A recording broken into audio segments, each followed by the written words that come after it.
ঘনাচ্ছে নিম্নচাপ, একটু পর থেকেই ভারী বৃষ্টির তোড়পাড় দক্ষিণবঙ্গে, তালিকায় কলকাতা।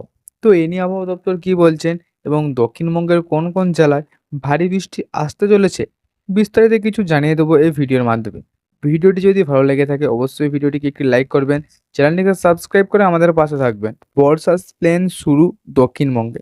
শনিবার দক্ষিণবঙ্গের 10টি জেলায় ভারী বৃষ্টির পূর্বাভাস, 7 থেকে 20 সেন্টিমিটার পর্যন্ত বৃষ্টির সম্ভাবনা। ইতিমধ্যে সতর্ক জারি করেছেন আলিপুর আবহাওয়া অফিস। কলকাতাতে আজ ভারী বৃষ্টি না হলেও হালকা থেকে মাঝারি বৃষ্টির সম্ভাবনা। আবহাওয়া দপ্তর জানিয়েছে বঙ্গোপসাগরে তৈরি হয়েছে নিম্নচাপ, যা বর্তমানে অবস্থান করছে উত্তর বঙ্গোপসাগর উড়িষ্যা উপকূলে।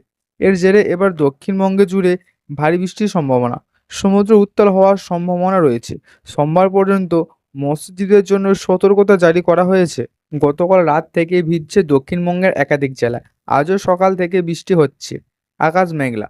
আবহাওয়া অফিস জানিয়েছে আজ 2 চব্বিশ পরগনা, 2 মেদিনীপুর, পশ্চিম মেদিনীপুর, ঝাড়গ্রাম, পুরুলিয়া, বাঁকুড়া, পূর্ব বর্ধমান, পশ্চিম বর্ধমান, বীরভূমে কিছু জায়গায় শনিবার বিক্ষিপ্তভাবে ভারী বৃষ্টির সম্ভাবনা রয়েছে। ইতিমধ্যেই জারি হয়েছে হলুদ সতর্কতা। গতকাল দক্ষিণবঙ্গের সর্বত্র ঢুকে গিয়েছে বর্ষা। আজও দিনভর বিক্ষিপ্তভাবে বৃষ্টি চলবে দক্ষিণের জেলাগুলিতে, যার জেরে তাপমাত্রাও কমবে বেশ খানিকটা। এমনিতেই ভ্যাপসা গরম থেকে রেহাই মিলছে।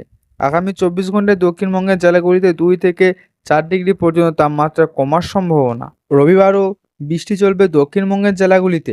আজ দক্ষিণবঙ্গে কিছু জেলায় বজ্রবিদ্যুৎ সহ বৃষ্টির পাশাপাশি থাকবে ঝোড়ো হাওয়ার দাপট। ঘন্টায় 30 থেকে 40 কিলোমিটার গতিবেগে দমকা ঝোড়ো হাওয়া বইতে পারে।